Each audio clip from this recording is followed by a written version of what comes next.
Welcome dear students. In this series of videos, I'm going to discuss about the third unit in environmental science. The topic is biodiversity and biotic resources.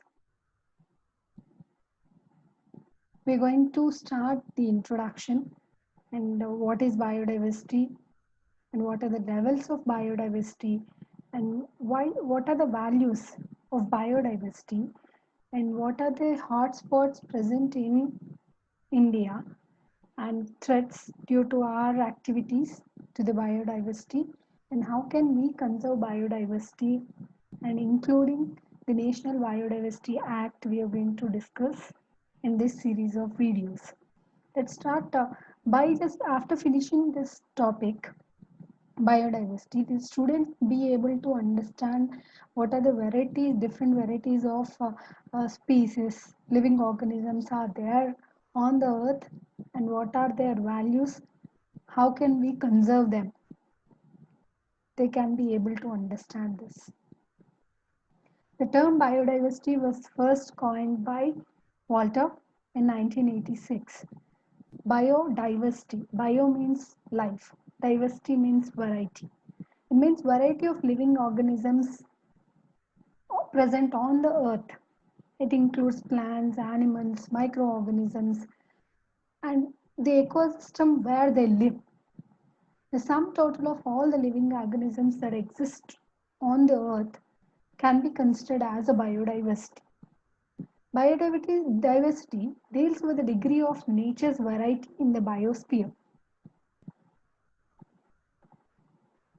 Means there are a lot of different varieties of plants and animals. Plants and animals are there on the earth and they can be classified into different categories or we can name them as levels of biodiversity or types of biodiversity that are genetic diversity, species diversity, ecosystem diversity. You look at the pictures, you can get an idea what I'm talking about. In detail, we'll discuss in further slides. Genetic diversity. It's due to the hereditary genes what we get from our parents. And this is species biodiversity. Within the species, whatever the variation we found. And this is an ecosystem diversity. The variation is due to the conditions, environmental conditions where they survive. That comes under ecosystem diversity. We discuss in detail in further slides.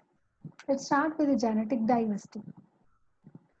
It's the basic source of the biodiversity, and when we talk about the genetic biodiversity, it's the genetic matter, genes that a species get from their ancestors, from their parents, and uh, I think you know that the sequence of three amino acids gives one code, and that new combinations will give a new feature to a species. If I take the human beings even,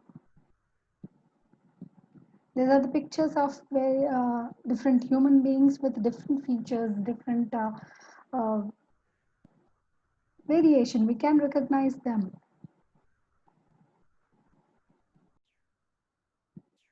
And even in this picture also shows the same species of organism with different types of genes will have different features. And these are the Bambara groundnut with because of genetic variation within them, they have different color, different smell, even different sizes, different nutrition. These are the few pictures of frog comes under same species, but due to genetic variation from one to the other organism, they got a lot of variations. They varies from one to other in color and features. There are few more pictures representing the different dogs and the rabbit. It shows that the rabbit comes under one species or dog comes under one species, but due to a lot of genetic variations, they got different features from which varies from one to the other same species organism. where I just showed you few birds. Come to the species diversity. The variability within the population of a species or between different species of community is what called as a species diversity. Means if you take one plant which is a hibiscus, compare it with the neem, there are a lot of variations between those two plants, and that variation is because that hibiscus comes under one species and this neem comes under another species. So there are a lot of variations between these two species. That is what the species biodiversity is. It has two components: the species richness and relative abundance. Species richness means the total number of different species in a community.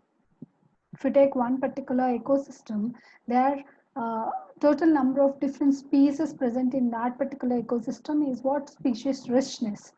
And relative abundance means the proportion each species represents the total individuals in the community is what relative abundance.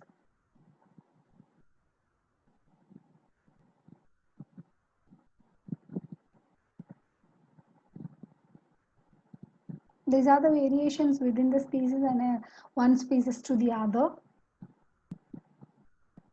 Let's come to the other category, other level of biodiversity, that is ecosystem diversity. And this diversity is not because of only genes or not because of species variation, it is because of the ecosystem where they survive. Diversity of ecology community showing the variations in ecological niches, tropical structure, food chain, nutrition cycle, etc. There are a lot of variation from one ecosystem to the other ecosystem. It includes the rainfall, temperature, precipitation, moisture content, and obviously the plants or animals or the living organisms which lives in that particular area depends on that conditions of that particular area. So we have a lot of variations from one species to the other species. You can compare uh, a plant living in a domestic area and a wild in a forest. There are lots of variations are there. The quality of that flower will be varied. That is comes under this ecosystem biodiversity. I will discuss the values of biodiversity in next video. Please do refer. Thank you.